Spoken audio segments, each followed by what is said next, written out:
पत्ती के अनुप्रस्थ काट का अध्ययन हम कर चुके हैं, मैं डायग्राम बना चुका हूँ। आपको उससे आगे प्रकाश संश्लेषण की के विषय में अध्ययन करेंगे आज।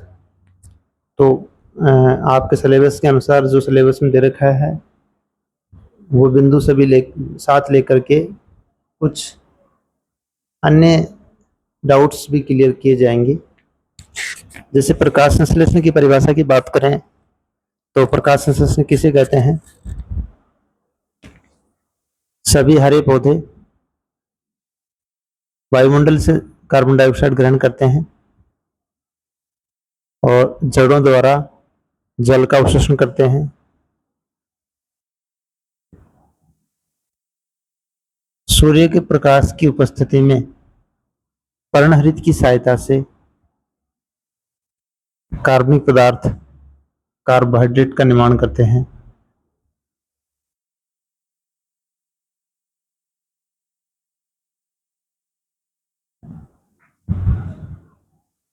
कार्बोहाइड्रेट का निर्माण करते हैं। उत्पाद के रूप में ऑक्सीजन और जल का निर्माण होता है। ये क्रिया क्या कहलाती है? प्रकाश संश्लेषण कहलाती है। और प्रकाश संश्लेषण द्वारा जो कार्बनिक भोज्य पदार्थ का निर्माण होता है, संपूर्ण सृष्टि के जो जीव होते हैं वो डायरेक्ट और इनडायरेक्ट रूप से इसी भोज्य पदार्थ पर, इसी ऊर्जा के स्रोत पर निर्भर होते हैं। आप प्रकाश संश्लेषण लिख दें और प्रकाश संश्लेषण के नीचे उसकी परिभाषा लिखें। सभी हरे पौधों द्वारा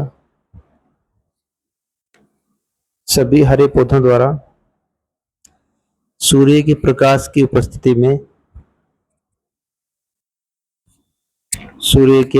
की उपस्थिति में मृदा द्वारा अवशोषित जल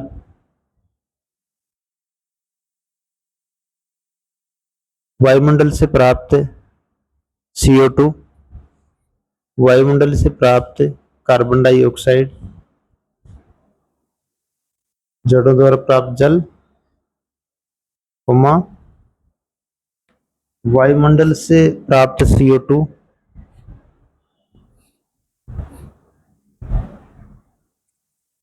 से पर्णहरित की सहायता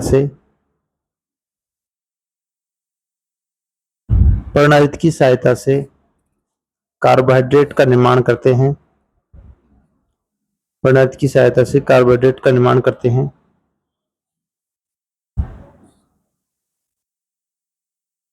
यह प्रकाशिक क्रिया प्रकाश संश्लेषण कहलाती है।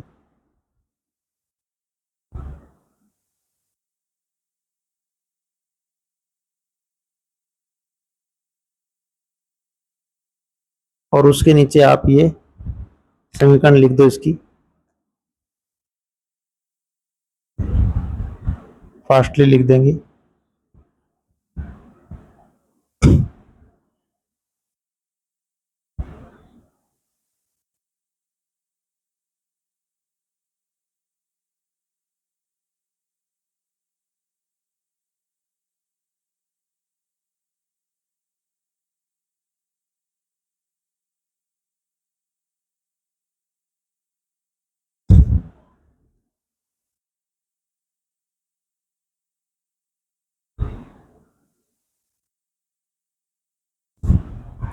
यहाँ पर ये कार्बन डाइऑक्साइड है, इसका अपचयन हुआ, इससे ग्लूकोज का निर्माण होता है। क्योंकि कार्बन के यहाँ कितने अणु हैं? 6 है ना, तो 6 ही आ गए यूं। उसके बाद ऑक्सीजन कितने हैं? 12 हैं, तो ऑक्सीजन की 6 तो ये आ गए और 6 इधर चले जाएंगे। इसकी बात करें, इससे देखते हैं अपन,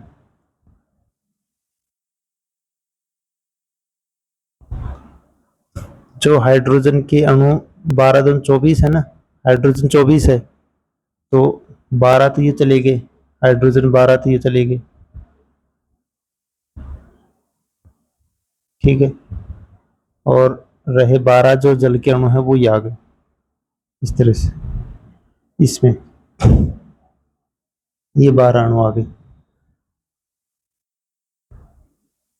ऑक्सीजन 12 अणु है, तो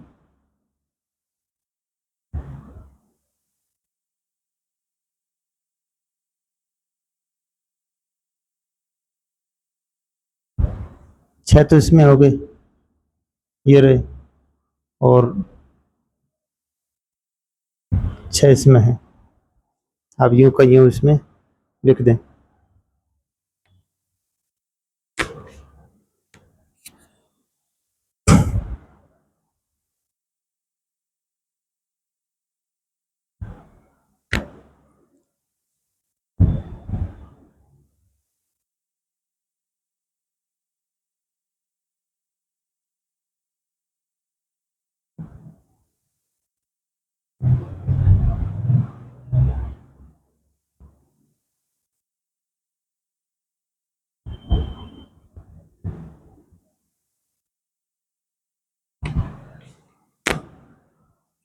अब आप देख, ये लिख दिया होगा।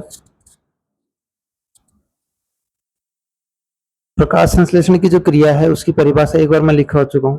पौधों द्वारा वायुमंडल से CO2, जड़ों द्वारा जल, सूर्य का प्रकाश, प्रणैत की सहायता से कार्बोहाइड्रेट का निर्माण करते हैं।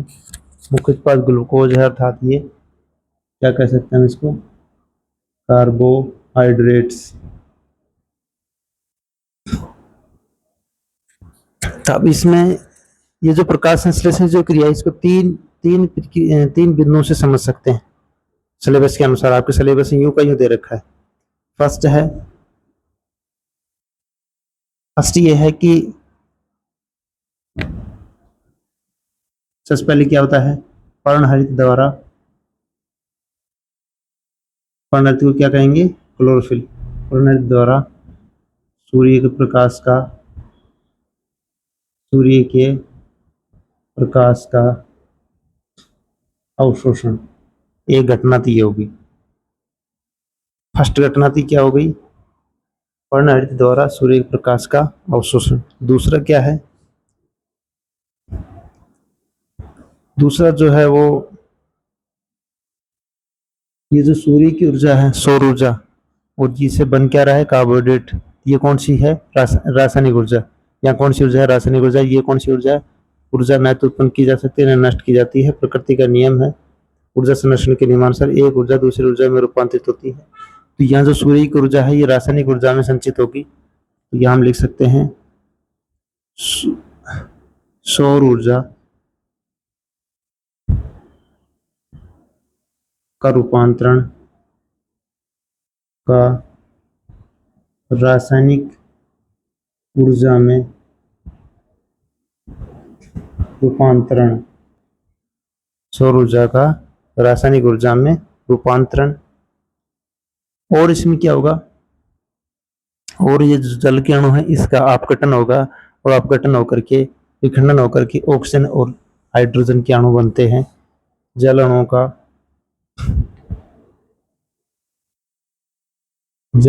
का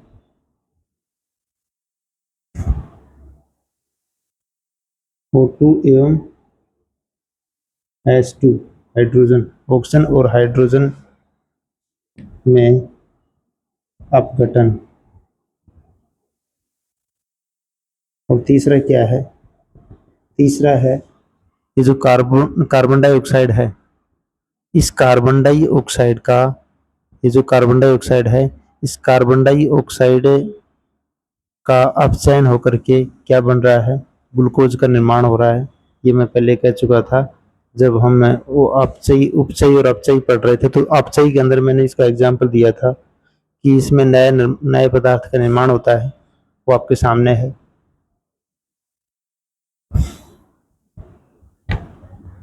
CO2 का अपचयन, CO2 का अपचयन, CO2 के अपचयन से कार्बोहाइड्रेट का निर्माण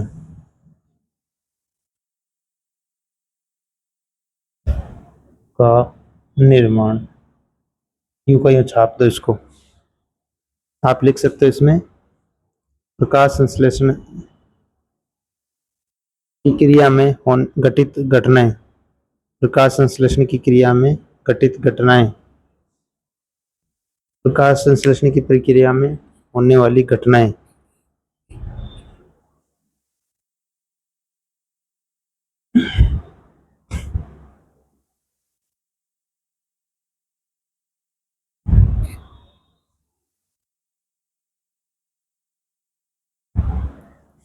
अब इससे आपको स्पष्ट हो गया, इससे क्या स्पष्ट हुआ है?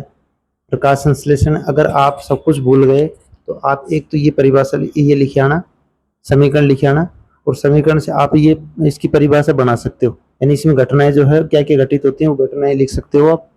परिभाषा इस समीकरण से स्पष्ट है कि सबसे पहले तो क्या होता है, पर्णहरित क्या करता है, यानी क्लोरोफिल क्या करता है सूर्य। अरे कल बताया था मैंने आपको, मैं पहले बता चुका हूँ। क्लोरोफिल जो है यानी हरित लवक, हरे पौधे क्या होते हैं हरित लवक के कारण, और हरित लवक में क्या होते हैं, दो भाग होते हैं, ग्रेना और स्ट्रोमा।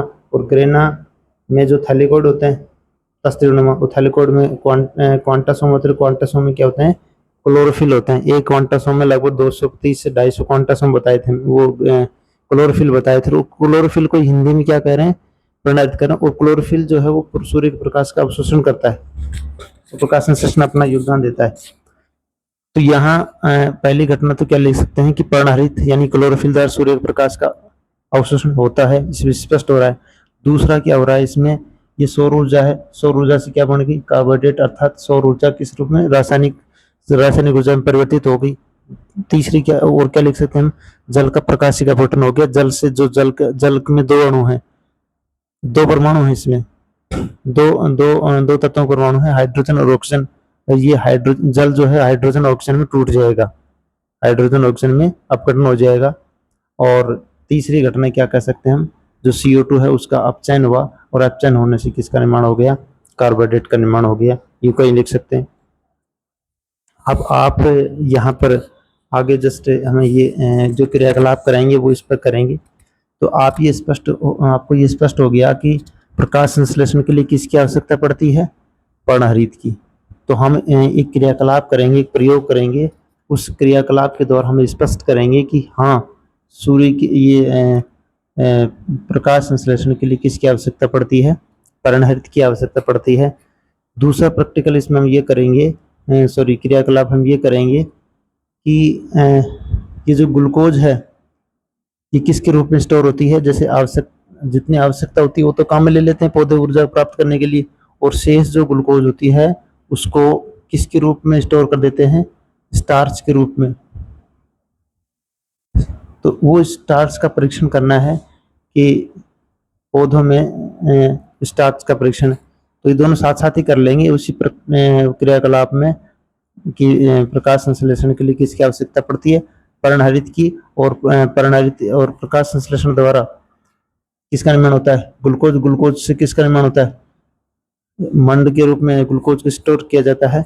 तो उसका परीक्षण करना है कि हाँ पौधे की पत्ती में स्टार्च उपस्थित है, इसका क्रियाकलाप करना है। दूसरा, प्रकाश संश्लेषण की किसकी आवश्यकता होती है, CO2 की। इसमें स्पष्ट करना है कि हाँ ये क्रियाकलाप द्वारा समझाना है अपने को कि प्रकाश संश्लेषण में CO2 की आवश्यकता होती है। कैसे समझाइए क्रियाकलाप द्वारा। आप इसमें ये तो दो तो क्रियाकलाप हो गए। फर्स्ट क्रियाकलाप तो क्या हो गया कि प्रकाश संश्लेषण के लिए पर्णहरित की आवश्यकता होती है, और प्रकाश संश्लेषण द्वारा किसका निर्माण होता है, ग्लूकोज। और ग्लूकोज किसके रूप में स्टोर होती है, स्टार्च के रूप में।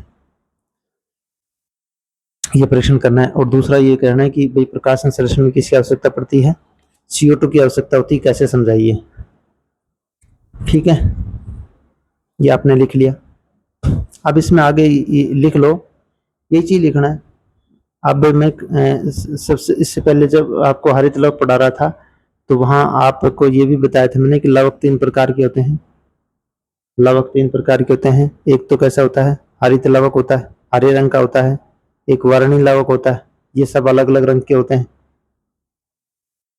और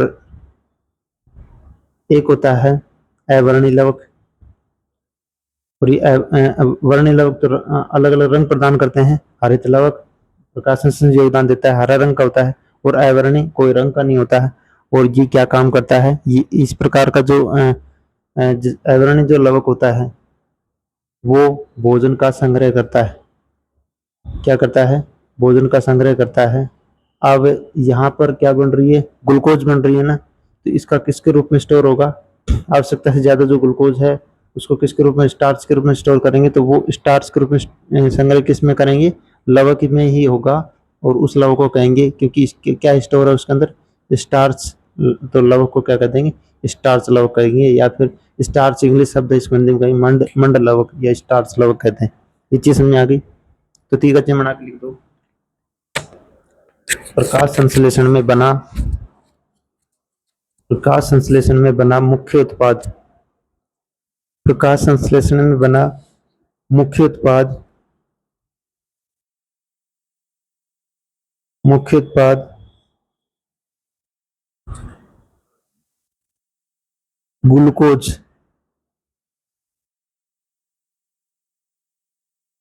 पौधों को ऊर्जा प्रदान करने में प्रयुक्त होता है।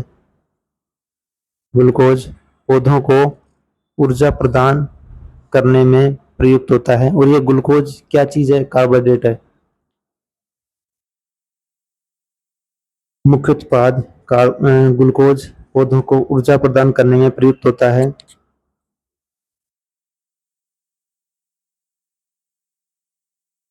जो ग्लूकोज तुरंत प्रयुक्त नहीं होते हैं, जो ग्लूकोज तुरंत प्रयुक्त नहीं होता है, जो ग्लूकोज तुरंत प्रयुक्त नहीं होता है उसे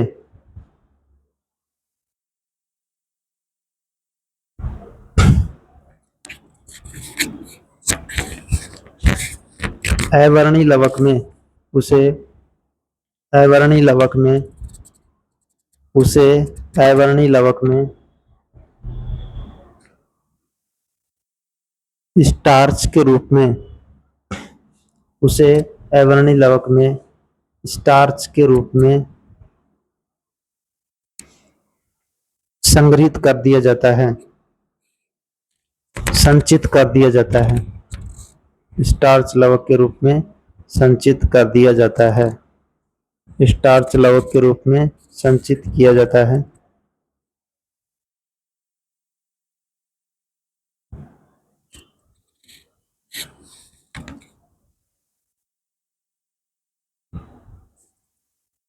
यह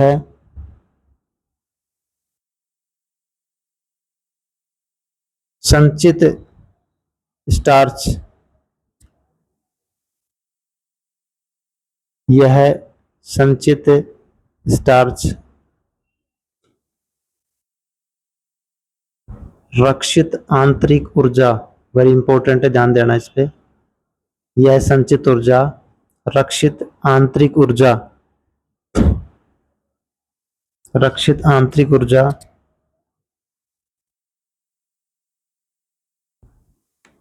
की तरह कार्य करता है, रक्षित आंतरिक ऊर्जा की तरह कार्य करता है। आपसे ये पूछ सकते हैं बोर्ड क्लास में कि पौधों में एक नंबर का प्रश्न आ सकता है, पौधों में रक्षित आंतरिक ऊर्जा के रूप में क्या होता है, क्या बताओगे आप, स्टार्च। स्टार्च जो पौधों में होती है वो रक्षित आंतरिक ऊर्जा होती है।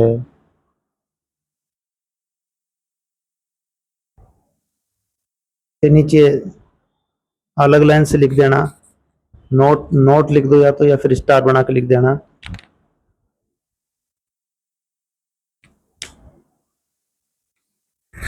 पौधों की तरह, पौधों की तरह, पौधों की तरह जंतु भी, पौधों की तरह जंतु भी पौधों की तरह जंतु भी अतिरिक्त ग्लूकोज को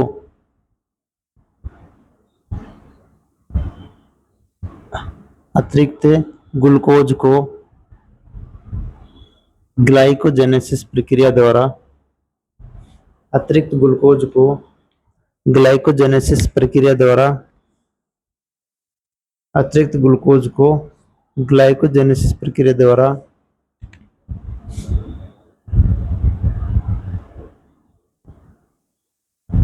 ग्लाइकोजन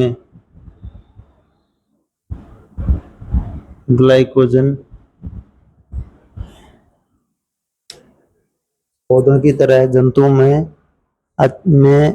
भी अतिरिक्त ग्लूकोज को ग्लाइकोजेनेसिस प्रक्रिया द्वारा किसके रूप में स्टोर कर लिया जाता है? ग्लाइकोजन के रूप में संचित कर लिया जाता है, संचित कर लेते हैं, ग्लाइकोजन के रूप में संचित कर लेते हैं।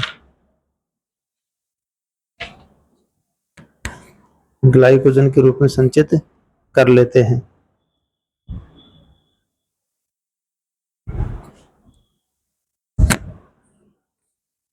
लिख लिया होगा। अब आगे समझो इसको। आप जब पौधे की पत्ती को ध्यान से देखेंगे तो उसकी दोनों सतह, कुछ पौधे ऐसे होते हैं जिनकी पत्ती पर दोनों सतह पर, कुछ में एक सतह पर, कुछ के हरे कोमल अन्य भाग पर भी छोटे छोटे छिद्र दिखाई देंगे आपको। पौधे की पत्ती या अन्य कोमल हरे भाग पर छोटे छोटे छिद्र होते हैं और उन छिद्रों को क्या कहते हैं? हम रंध्र कहते हैं। और रंध्र के द्वारा ही पौधों में श्वसन, वाष्पोत्सर्जन और प्रकाश संश्लेषण के लिए जो गैसों का विनिमय वो होता है। किसके द्वारा? एक रंध्र होता है पत्ती की सतह पर या फिर पौधे के हरे कोमल भाग पर छोटे छोटे छिद्र होते हैं और उन छिद्रों को क्या बोलते हैं? हम रंध्र कहते हैं। और रंध्र की सहायता से, जो मैंने वो डायग्राम बनवाया था अभी थोड़ी देर पहले, पत्ती का चित्र बनाया था, उसकी निचली जो सतह थी उसमें रंध्र लिखवाया था ना। रंध्र के द्वारा ही पौधों में प्रकाश संश्लेषण के लिए किसका विनिमय होता है? गैसों का विनिमय होता है। और एक प्रक्रिया होती है वाष्पोत्सर्जन। रंध्र के द्वारा क्या होता है? वाष्पोत्सर्जन होता है और रंध्र के द्वारा ही श्वसन क्रिया होती है। तो यहाँ आप रंध्र के बारे में थोड़ा समझे, रंध्र क्या चीज है, क्योंकि यहाँ उपयोग होगा। और रंध्र जो होते हैं वो मैं कह चुका हूँ, उनके द्वारा वाष्पोत्सर्जन होता है। अब जैसे जो पौधे रेगिस्तान मिलते हैं, रेगिस्तानी पौधों को जीरोफाइट्स कहते हैं, रेगिस्तानी पौधों को मरुदविद पौधे कहते हैं। ये ध्यान रखो, रेगिस्तानी पौधों को जीरोफाइट्स कहते हैं या फिर मरुदविद कहते हैं। उनमें अनुकूलन होता है, विशेष अनुकूलन होता है। वैसे तो कई अनुकूलन होते हैं, जैसे पत्तियां हैं वो कांटों में रूपांतरित होती है, लेकिन दूसरा ये भी होता है कि उनके जो रंध्र होते हैं वो दिन में खुलते नहीं, रात को खुलते हैं। क्यों? क्योंकि अगर रंध्र दिन में खुलेंगे तो उनमें वाष्पोत्सर्जन हो जाएगा, यानी पानी वाष्प के रूप में बाहर आएगा शरीर से। और जब पौधे के शरीर से, पौधे से अगर वाष्पोत्सर्जन ज्यादा हो गया तो फिर क्या हो गया? पौधा मर जाएगा। अतः रेगिस्तान के अनुकूलन के लिए रंध्र जो होते हैं वो रात्रि में खुलते हैं, दिन में बंद रहते हैं। यहाँ समझेंगे आगे हम। अब मैं ये कह रहा था कि पौधे जो होते हैं, कौन से पौधे? मरुदविद पौधे। मरुदविद मानी जो रेगिस्तान में उगते हैं। उनमें एक विशेषता होती है कि उनके जो रंध्र होते हैं वो कब खुलते हैं? वो रात्रि में खुलते हैं। तो वो CO2 कब ग्रहण करेंगे? मरुदविद के जो पौधे हैं, मैंने कह रहा हूं कि रंध्र रात्रि को खुलते हैं, तो CO2 उसमें कब जाएगा? क्योंकि कार्बन डाइऑक्साइड जो गैसों विनिमय है, अर्थात CO2 को कब ग्रहण करेगा? वो रात्रि के समय, रंध्र खुलेंगे जब CO2 ग्रहण करते हैं। और ये CO2 से फिर रात्रि उनमें क्या है? एक मध्यस्थ उत्पाद बनता है। मध्यस्थ उत्पाद मैलेट का निर्माण होता है। और जब दिन होता है तो सूर्य का प्रकाश होता है। तो सूर्य के प्रकाश की उपस्थिति में जो मध्यस्थ उत्पाद बना प्रकाश संश्लेषण के लिए, उससे मैलेट से फिर इसका निर्माण हो जाता है, ग्लूकोज का निर्माण हो जाता है। तो ये पौधों की विशेषता होती है। तो लिख दो आप तीन बना करके, मरुद्भिद पौधों में, मरुद्भिद पौधों में तीन बना कर लिखना, सिलेबस में है आपके इसलिए लिखवा रहा हूँ ये। मरुद्भिद पौधों में रात्रि के समय, मरुद्भिद ऐसे लिख लो, तो ऐसे लिखो, मरुद्भिद पौधों में, ऐसे लिखो, मैं किसी का लिखो, मरुद्भिद पौधों का अनुकूलन होता है कि उनमें रंध्र रात्रि को खुलते हैं। मरुद्भिद पौधों का अनुकूलन मरुद्भिद पौधों का एक अनुकूलन होता है, मरुद्भिद पौधों का एक अनुकूलन होता है कि उनमें रंध्र रात्रि को खुलते हैं, दिन में बंद रहते हैं, रात्रि को खुलते हैं।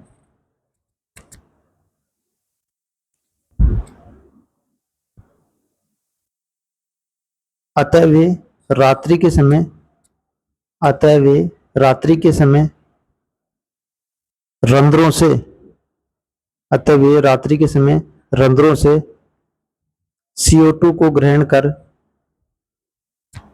अतः वे रात्रि में CO2 को ग्रहण कर मध्यस्थ उत्पाद, मध्यस्थ उत्पाद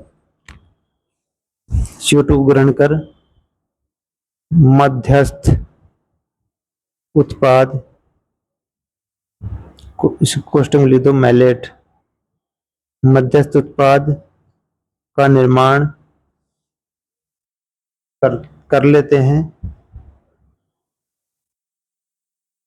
एवं दिन के समय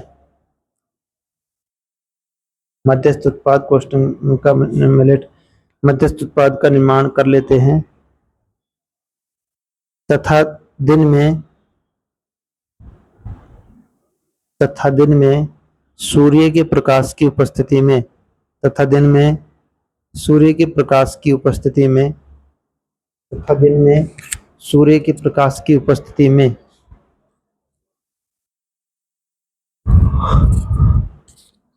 अंतिम उत्पाद ग्लूकोज का निर्माण कर लेते हैं,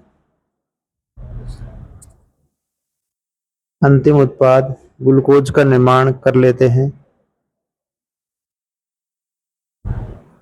अब आपसे को पूछ ले कि मरुद्भिद जो पौधे होते हैं उनमें प्रकाश संश्लेषण कैसे होता है, तो आप बताएंगे, स्पष्ट कर देंगे, क्योंकि मरुद्भिद पौधे होते हैं उनमें विशेष अनुकूलन होता है कि उनमें रंध्र जो होते हैं रात्रि को खुलते हैं, अतः वे रात्रि में रंध्रों द्वारा CO2 को ग्रहण कर लेते हैं और एक मध्यस्थ उत्पाद प्रकाश संश्लेषण का जो मध्यस्थ उत्पाद है मैलेट, उसका निर्माण कर लेते हैं। और जब दिन के अंदर जो सूर्य का प्रकाश की उपस्थिति में वे पर्णहरित की सहायता से, आपने कल ये लिखा नहीं लिखा है, दिन में सूर्य प्रकाश की उपस्थिति में क्लोरोफिल द्वारा, पर्णहरित द्वारा, सूर्य प्रकाश की उपस्थिति में पर्णहरित द्वारा लिखा ना, थोड़ी पे लिखवा रहा था मैं, दिन में सूर्य प्रकाश की उपस्थिति में पर्णहरित द्वारा ग्लूकोज का अंतिम उत्पाद ग्लूकोज का निर्माण कर लेते हैं। अब यहाँ एक शब्द आया है, देखो दो क्रियाकलाप रह रहे हैं। एक क्रियाकलाप तो ये है कि प्रकाश संश्लेषण के लिए किसकी आवश्यकता पड़ती है, पर्णहरित की। तो हमें एक प्रैक्टिकल करके समझाना है कि हाँ, क्रियाकलाप करके समझाना है कि हाँ, प्रकाश संश्लेषण के लिए किसकी जरूरत होती है, पर्णहरित की। दूसरा ही उसी प्रयोग द्वारा हम कह सकते हैं, उसमें ये भी इसका भी टेस्ट कर सकते हैं कि प्रकाश संश्लेषण द्वारा किसका निर्माण होता है, ग्लूकोज, और ग्लूकोज किसके रूप में स्टोर होती है, लवक के रूप में स्टोर, अर्थात मंड के रूप में स्टोर होती है, स्टार्च के रूप में स्टोर होती है। तो ये स्पष्ट करना है कि क्या प्रकाश संश्लेषण द्वारा स्टार्च का निर्माण हुआ, तो स्टार्च का टेस्ट भी करेंगे। एक क्रियाकलाप तो ये हो गया। और दूसरा जो क्रियाकलाप है वो ये है कि प्रकाश संश्लेषण के लिए किसकी आवश्यकता पड़ती है, CO2 की। तो वो समझाइए कि प्रकाश संश्लेषण के लिए CO2 की आवश्यकता होती है, कैसे, उसको समझाना है। ये दो क्रियाकलाप हैं। अब इसमें एक शब्द आया है क्या, रंध्र।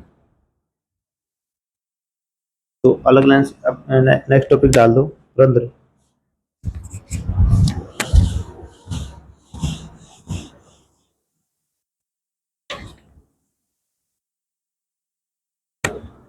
रंध्र,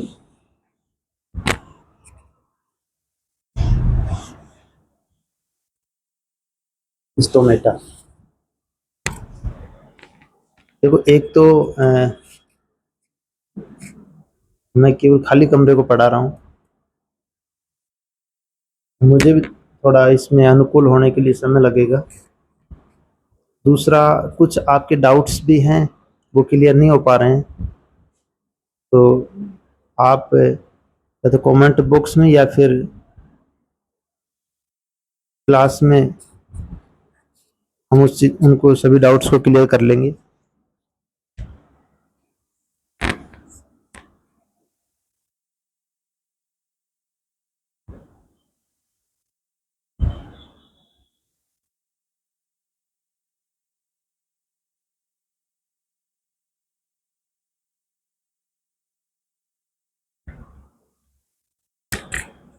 स्टोमेटा, रंध्र।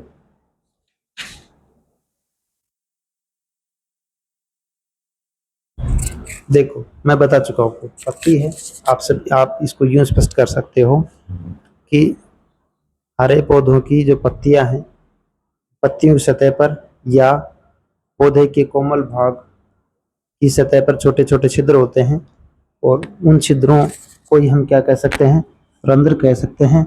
और रंध्र के द्वारा ही पौधों में कई क्रियाएं होती हैं, जैसे आप देख सकते हैं श्वसन होगा, दूसरा है प्रकाश संश्लेषण के लिए हेतु गैसों का विनिमय, प्रकाश संश्लेषण हेतु गैसों का विनिमय होता है। और थर्ड पॉइंट हो गया इसमें एक क्रिया होती है जो आवश्यक भी होती है और हानिकारक भी है। जैसे घर्षण होता है ना, घर्षण आवश्यक भी है हानिकारक, वैसे ही वाष्पोत्सर्जन की जो क्रिया होती है पौधों में, इसको हम जल हानि भी कह सकते हैं। जल हानि अर्थात जल का वाष्प के रूप में क्या होना, उत्सर्जन होना। जल का वाष्प के रूप में उत्सर्जन क्या कहलाता है, वाष्पोत्सर्जन कहलाता है।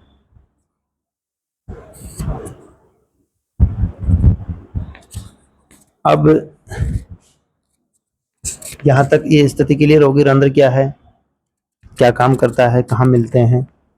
ये अलग अलग पौधों में इनकी स्थिति अलग अलग होती है, वो आप बड़ी कक्षा में जाओगे जब पढ़ लोगे।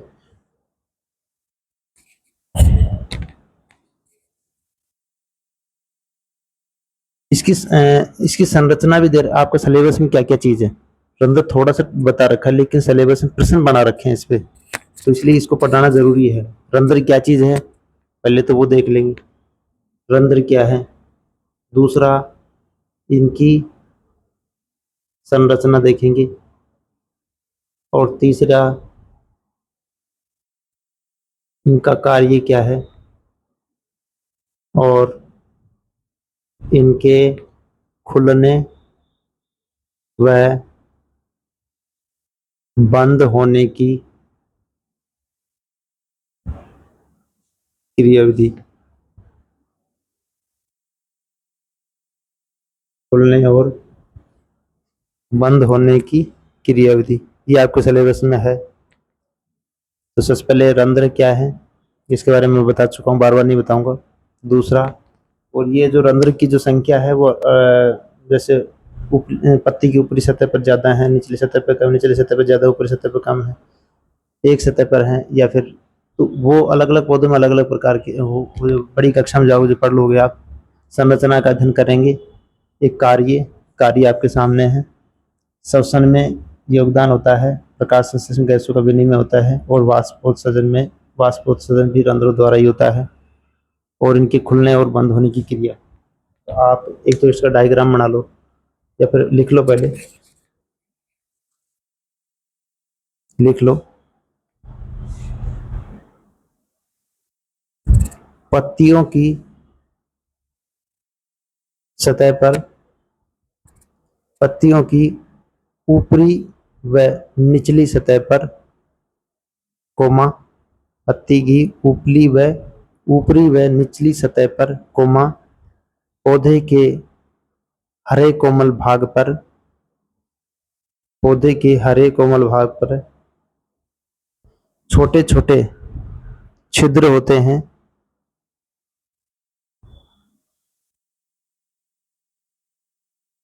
जिन्हें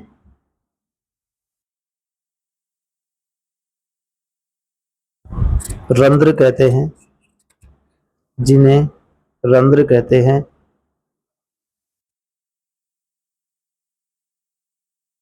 रंध्रों की संख्या,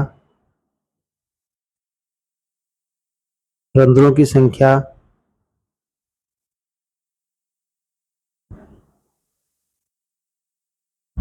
अलग अलग पौधों में अलग अलग हो सकती है, अलग अलग पौधों में अलग अलग हो सकती है, अलग अलग जाति के हिसाब से अलग अलग पौधों में अलग अलग हो सकती है।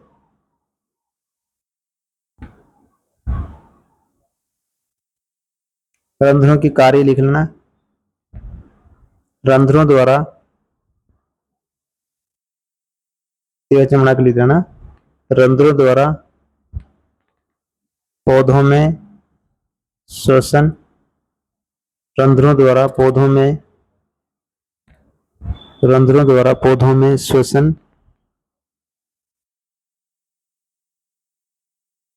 प्रकाश संश्लेषण हेतु गैसों का विनिमय, प्रकाश संश्लेषण हेतु गैसों का विनिमय,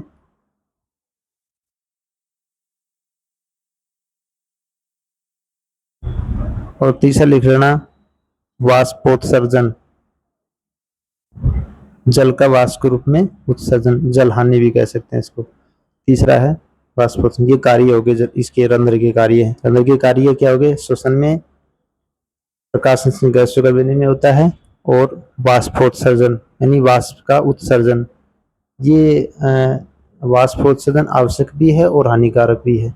जैसे जल के अणु का जड़ से, एक क्रिया है रसारोहण, जल अणु का जड़ से शीर्ष तक पहुंचना, इसके द्वारा संपन्न हो पाता है।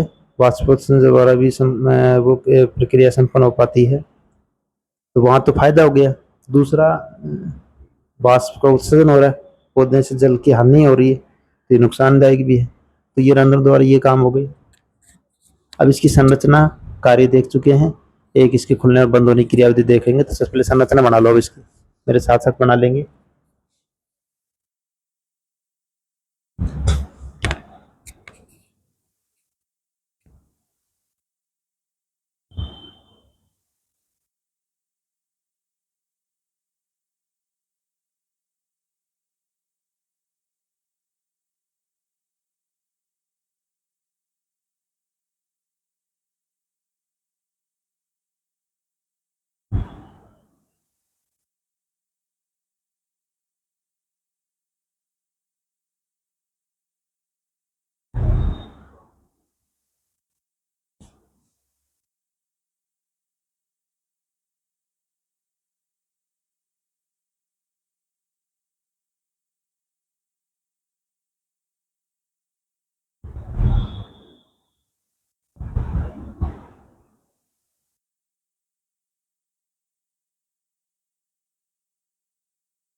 ये तो रंध्र खुला हुआ है, ये बंद है।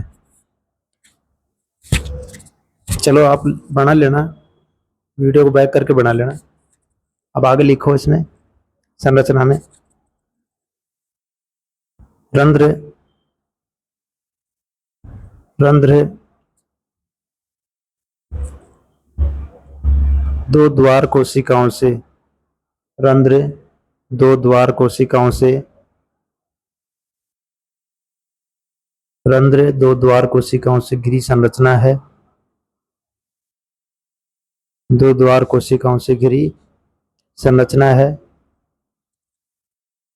द्वार कोशिकाएं रंध्र दो द्वार कोशिकाओं से घिरी संरचना है। द्वार कोशिकाओं की बाहरी भित्ति पतली तथा आंतरिक भित्ति मोटी होती है। द्वार कोशिकाओं की बाह्य भित्ति पतली तथा आंतरिक भित्ति मोटी होती है। आंतरिक भित्ति मोटी होती है। द्वार कोशिकाओं में बाहरी भित्ति पतली और आंतरिक भित्ति मोटी होती है। द्वार कोशिकाओं में स्पष्ट केंद्रक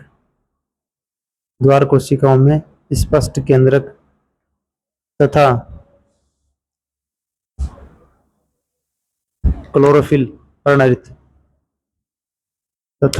क्लोरोफिल या पर्णहरित पाया जाता है।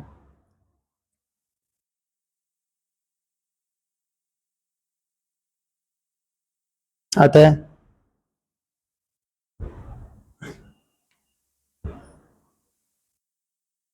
द्वार कोशिकाओं में प्रकाश संश्लेषण की क्रिया होती है। अतः द्वार कोशिकाओं में प्रकाश संश्लेषण की क्रिया संपन्न होती है। हाँ, सीधी सी बात है, पढ़ना चाहते तो होगी। द्वार कोशिकाएं, द्वार कोशिकाएं, द्वार कोशिकाएं चारों ओर से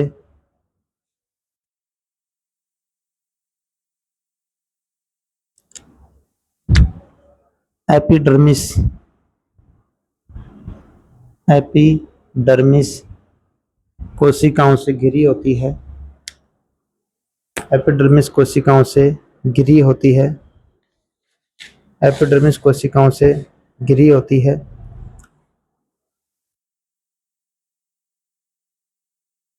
जिन्हें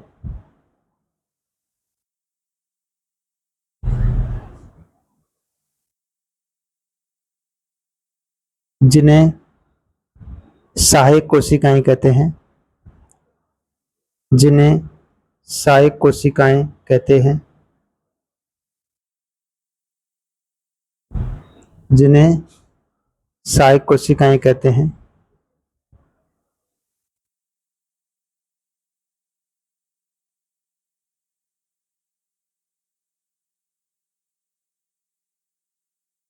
द्वार कोशिकाएं तथा सहायक कोशिकाओं में, द्वार कोशिकाओं तथा सहायक कोशिकाओं में परासरण की क्रिया द्वारा, परासरण की क्रिया द्वारा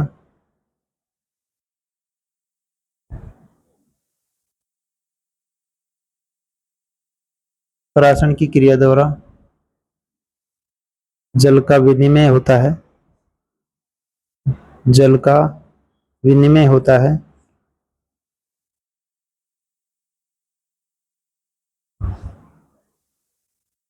द्वार कोशिकाएं, द्वार कोशिकाएं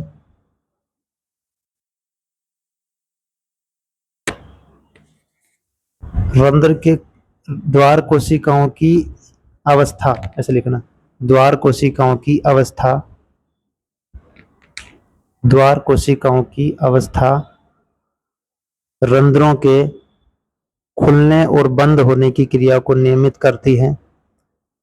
द्वार कोशिकाओं की अवस्था, द्वार कोशिकाओं की अवस्था रंध्रों के खुलने व बंद होने की क्रिया को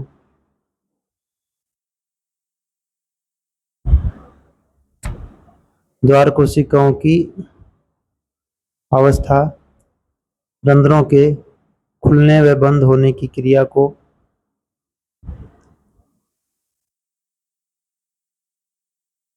नियमित करती है।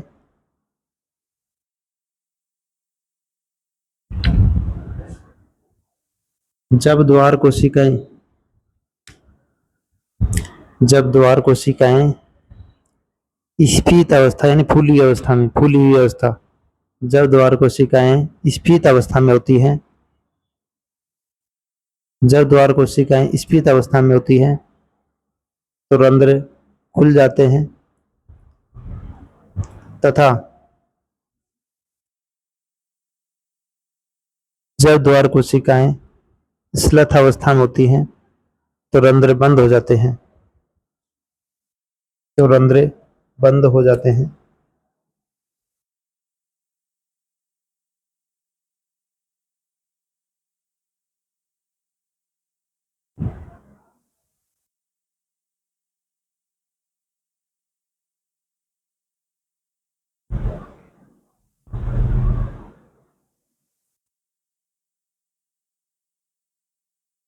अब इसकी क्रियाविधि लिख लो, रंध्रों के बंद होने व खुलने की क्रियाविधि,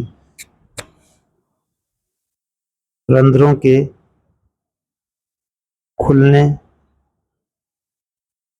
व बंद होने की क्रियाविधि,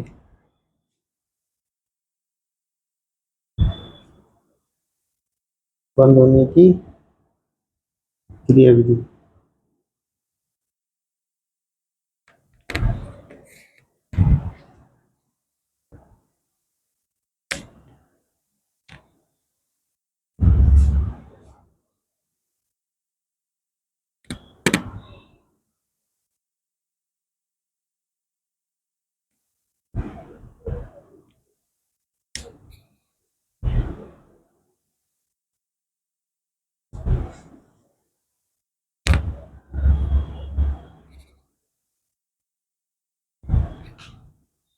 अब देखो एक बार समझ लो इसको, समझा देता हूँ फिर लिखवाऊंगा मैं। मैंने कहा पहले द्वार कोशिकाएं जो हैं, द्वार कोशिकाओं के अंदर क्या है, ये क्या है, क्लोरोफिल है, पर्णहरित है। ये क्लोरोफिल क्या करेंगे, प्रकाश का अवशोषण करेंगे, और प्रकाश का अवशोषण करके कौन सी क्रिया होगी, इनमें प्रकाश संश्लेषण की क्रिया होगी। तो हम ये कह सकते हैं कि द्वार कोशिकाओं में जो पर्णहरित होते हैं, जो क्लोरोफिल होते हैं, वे रंध्रों के खुलने और बंद होने की क्रियाविधि को नियंत्रित करते हैं। कैसे करते हैं, जब दिन की बात करें, दिन में, कब, दिन में सूर्य प्रकाश की उपस्थिति में यहाँ पर क्या होगा, कौन सी क्रिया होगी, प्रकाश संश्लेषण। प्रकाश संश्लेषण की क्रिया होगी तो क्या बनेगा, दिन में जब प्रकाश संश्लेषण की क्रिया होगी तो क्या, किसका निर्माण होगा, ग्लूकोज का। किसका निर्माण होगा, ग्लूकोज का। और ग्लूकोज का निर्माण, प्रकाश संश्लेषण की क्रिया होगी तो सीधी सी बात है CO2 तो कम हो जाएगी, CO2 कम आएगी प्रकाश संश्लेषण में। ध्यान दो दोबारा। रंध्र की जो द्वार कोशिकाएं हैं उनमें उपस्थित पर्णहरित रंध्र के बंद होने व खुलने की क्रिया को नियमित करते हैं। कैसे करते हैं, कैसे प्रभावित करते हैं, दिन के समय, दिन की बात करें, दिन में सूर्य के प्रकाश की उपस्थिति में द्वार कोशिकाओं में पर्णहरित जो है वहां पर क्या होता है, प्रकाश संश्लेषण की क्रिया द्वारा किसका निर्माण होता है, ग्लूकोज का निर्माण होता है। और ग्लूकोज का प्रकाश संश्लेषण की क्रिया में चूंकि CO2 कम आ जाती है तो CO2 क्या हो जाएगी, कम हो जाएगी, CO2 कम हो जाएगी और pH का मान बढ़ जाएगा। और ऐसा होने से दिन में इनका क्या बढ़ जाएगा, द्वार कोशिकाओं का परासरण दाब क्या हो जाएगा, बढ़ जाएगा। और जब इन द्वार कोशिकाओं का परासरण दाब बढ़ जाएगा तो जो जल के अणु हैं वो कहाँ से, सहायक कोशिकाओं से किसमें प्रवेश कर जाएंगे, किशमिश की तरह द्वार कोशिकाओं में प्रवेश कर जाएंगे। द्वार कोशिकाएं किस अवस्था में आ जाएंगी, फूल जाएंगी, अर्थात स्फीत अवस्था में आ जाएंगी। फूलने को हम यहाँ साइंस की भाषा में स्फीत बोल रहे हैं, स्फीत अवस्था में आ जाएंगी। और रंध्र दिन में क्या हो जाएंगे, और रंध्र दिन में खुल जाएगा। रात्रि में क्या होता है, रात्रि में प्रकाश संश्लेषण की क्रिया नहीं होगी, प्रकाश संश्लेषण की क्रिया नहीं होगी तो CO2 का स्तर क्या होगा, रात्रि में क्या होगा, यहाँ लिख देता हूँ, रात्रि में क्या होता है, CO2 का स्तर क्या होगा, अब बढ़ेगा, क्योंकि रात्रि में प्रकाश संश्लेषण की क्रिया नहीं होगी। दिन में क्यों घटता है, क्योंकि प्रकाश संश्लेषण में CO2 कम आ जाती है इसलिए घट जाती है, और CO2 बढ़ती है और उसके साथ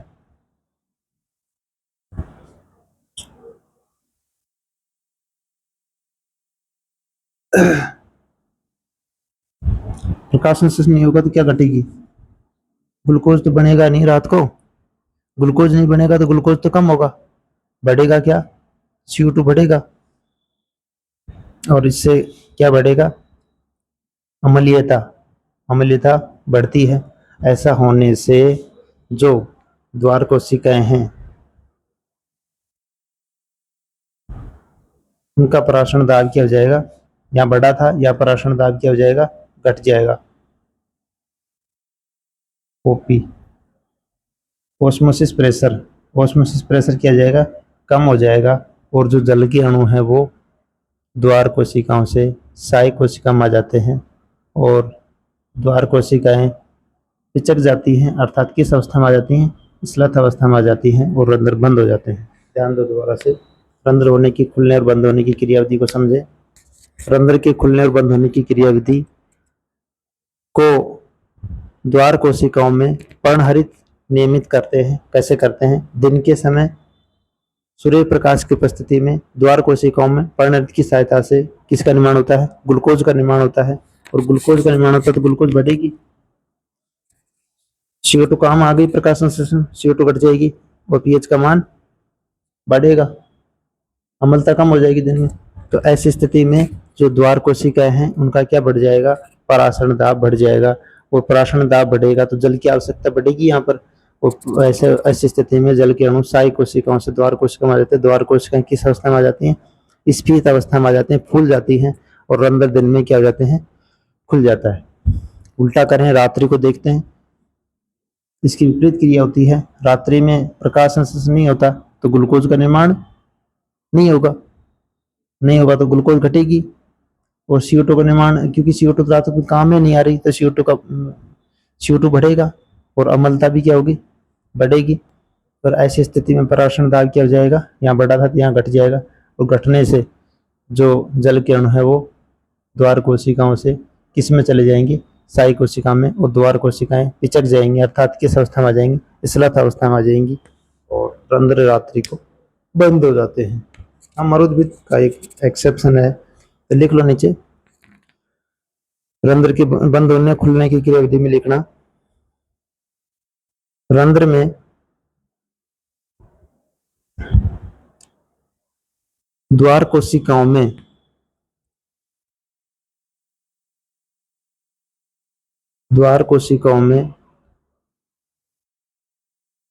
रंध्र में द्वार कोशिकाओं में उपस्थित हरित लवक, द्वार कोशिकाओं में उपस्थित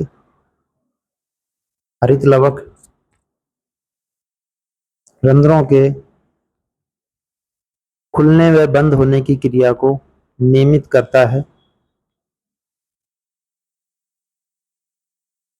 द्वार कोशिकाओं में उपस्थित हरित लवक रंध्र के खुलने व बंद होने की क्रिया को नियमित करते हैं।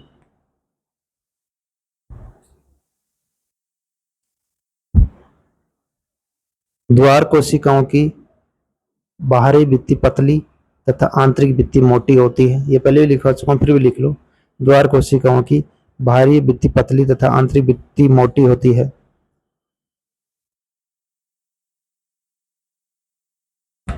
बाहरी भित्ति पतली और आंतरिक भित्ति मोटी होती है।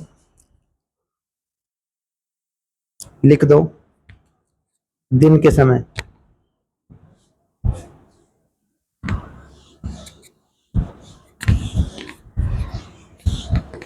दिन के समय दिन के समय दिन में इसमें लिख दो,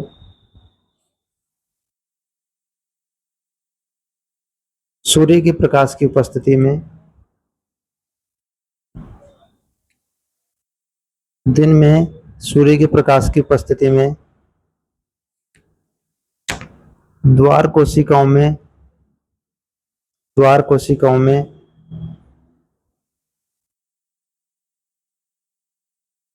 द्वार कोशिकाओं में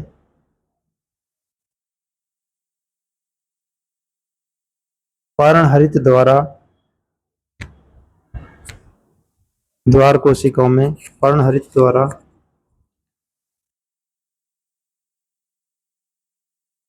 द्वारा प्रकाश संश्लेषण की क्रिया द्वारा पर्णहरित रुको कैसे लिखो, पर्णहरित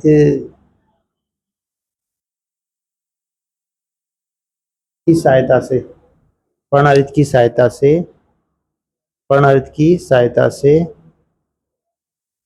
प्रकाश संश्लेषण द्वारा ग्लूकोज का निर्माण होता है। ग्लूकोज का निर्माण होता है।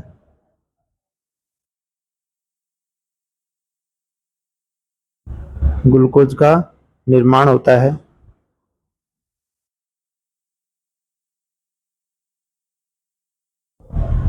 CO2 का स्तर CO2 का स्तर कम होता है। CO2 का स्तर कम होता है।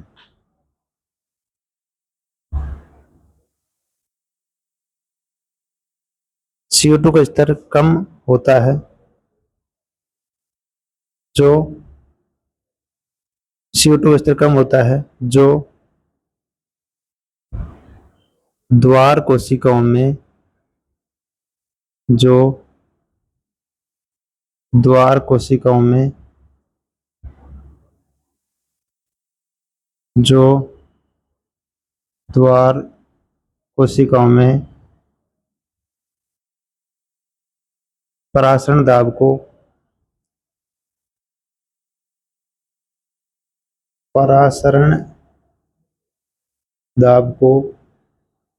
बढ़ा देता है, परासरण दाब को बढ़ा देता है। CO2 कम होने से होता है जो गाढ़ कोशिकाओं में परासरण दाब को बढ़ा देता है।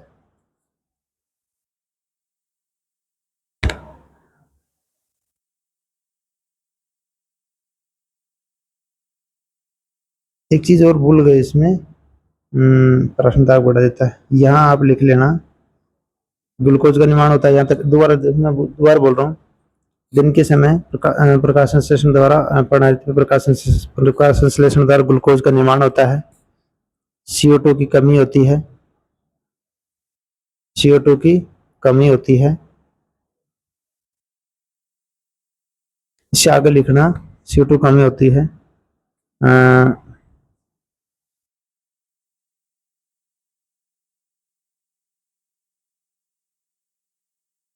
जो गाढ़ कोशिकाओं में पीएच के मान को पीएच के मान को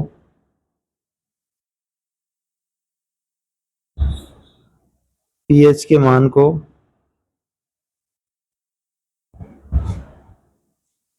बढ़ा देता है, पीएच के मान को बढ़ा देता है, यानी अम्लता कम हो जाती है, पीएच को मान को बढ़ा देता है, जिससे परासरण दाब भी बढ़ता है, जिससे परासरण दाब भी बढ़ता है, जिससे परासरण दाब भी बढ़ता है। और जल के अणु सहायक कोशिकाओं से द्वार कोशिकाओं में प्रवेश कर जाते हैं। जल के अणु सहायक कोशिकाओं से द्वार कोशिकाओं में प्रवेश कर जाते हैं। द्वार कोशिकाएं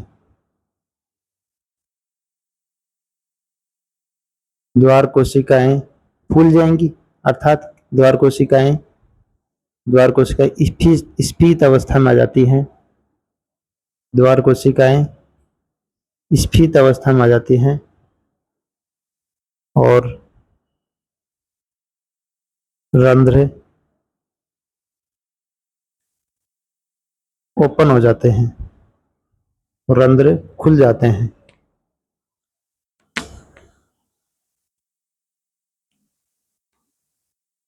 CO2 का स्तर कम होता है जो गाढ़ कोशिकाओं में पीएच के मान को बढ़ा देते हैं, परासरण दाब को बढ़ा देते हैं। परासरण दाब बढ़ने से जो जल की आवश्यकता बढ़ेगी यहाँ पर, तो जल के अणु सहायक कोशिकाओं से द्वार कोशिकाओं में आ जाएंगे और द्वार कोशिकाएं किस अवस्था में आ जाएंगी? स्फीत अवस्था में आ जाएंगी और स्फीत अवस्था में आने से रंध्र क्या हो जाएंगी? ओपन हो जाएंगी। अब रात्रि में लिख लो, रात्रि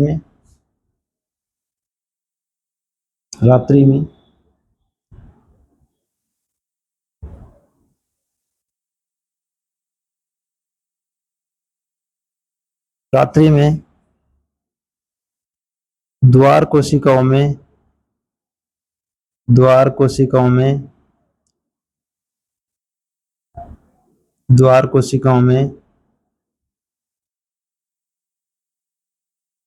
प्रकाश संश्लेषण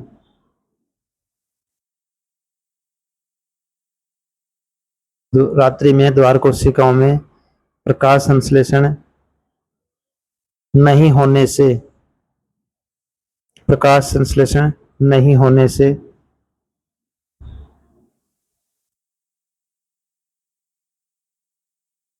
ग्लूकोज का स्तर कम हो जाएगा।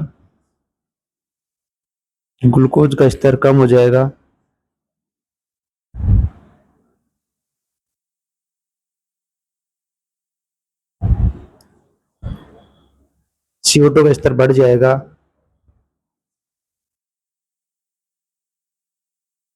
पीएच का मान कम हो जाएगा।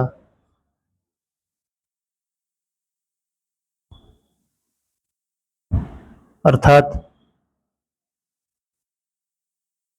अम्लता बढ़ जाएगी, अर्थात अम्लता बढ़ जाती है।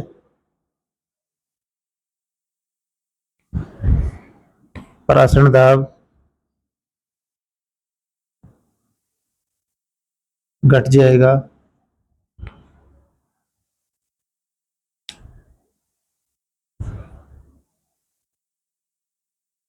ग्लूकोज घट जाएगी, CO2 बढ़ जाएगा, pH घट जाएगी, अम्लता बढ़ जाएगी, परासरण दाब घट जाएगा, जिससे जल के अणु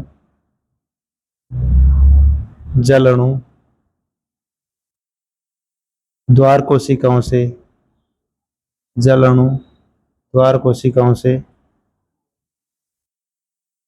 अणु द्वार कोशिकाओं से सहायक कोशिकाओं में प्रवेश कर जाते हैं, सहायक कोशिकाओं में प्रवेश कर जाते हैं।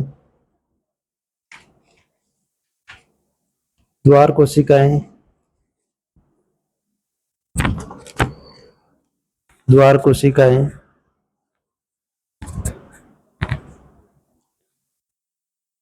पिचक जाती हैं, अर्थात द्वार कोशिकाएं स्लथ अवस्था में आ जाती हैं। साइंस की भाषा में लिखना, द्वार कोशिकाएं स्लथ अवस्था में आ जाती हैं और रंध्र बंद हो जाते हैं रंध्र बंद हो